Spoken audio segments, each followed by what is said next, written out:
Hello students, आज हम discuss करेंगे दिसंबर 2024 में आया हुआ पार्ट सी का एक क्वेश्चन। प्लीज आप अपने सामने दिए गए क्वेश्चन को ध्यान से देखिएगा। हमें क्या पूछ रहे हैं? हमें एक फंक्शन को मैक्सिमाइज करने के लिए बोला गया और कुछ कंस्ट्रेंट्स दी गई हैं। आप इन कंस्ट्रेंट्स को ध्यान से देखिएगा।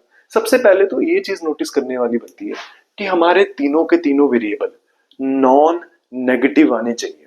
और जब आप लास्ट इक्वेशन को देखोगे, हमें बोला गया कि x2 और x3 का सम 0 या उससे छोटा आना चाहिए। क्या आपको ऐसे वेरिएबल या वैल्यूज पता है जो नॉन नेगेटिव हो और उनका सम 0 या उससे छोटा है?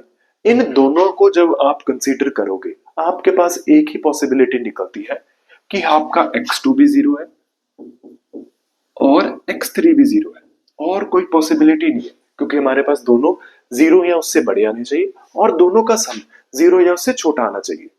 अब इसकी वैल्यू जब आप बाकी दो इक्वेशन में डालोगे तो आपके पास वैल्यू क्या आएगी? जब आप इस इक्वेशन को कंसीडर करोगे कि आपकी x1 बाकी दो तो 0 है, लेस देन इक्वल टू 5 आने चाहिए। एंड जब आप इस इक्वेशन में डालोगे तो आपका 2 इंटू x1 बाकी सारे तो 0 ही है, ग्रेटर देन इक्वल टू 1 आना चाहिए। यानी आपकी x1 की value greater than equal to half आनी चाहिए।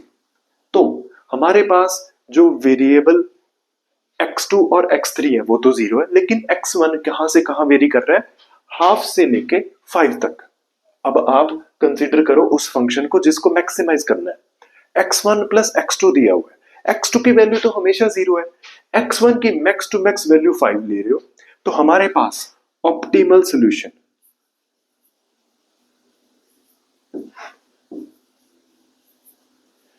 इसका 5 आने वाला है। ठीक है, और ऑप्टिमल पॉइंट यानी जिस पॉइंट पे हमारा ऑप्टिमल सोल्यूशन है, ऑप्टिमल पॉइंट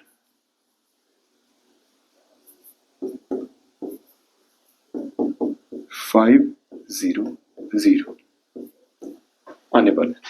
अब ऑप्शंस को देखते हैं। सबसे पहला बोल रहा है कि ऑप्टिमल सोल्यूशन क्या 4 आने वाला है, वो बिल्कुल गलत। ऑप्टिमल पॉइंट क्या 4,1,0 आने वाला? बिल्कुल गलत। क्या ऑप्टिमल सोल्यूशन 6 आने वाला है? वो बिल्कुल गलत। ऑप्टिमल सोल्यूशन 5 है, ऑप्टिमल पॉइंट हमारा 5,0,0। और लास्ट ऑप्शन एक बचती है, वो करेक्ट ही होगी। वैसे भी दिख रहा है इनको देख के कि हमारा 1/2,0,0 कॉर्नर पॉइंट आने वाला है। आई होप आपको सोल्यूशन क्लियरली हो। Thank you.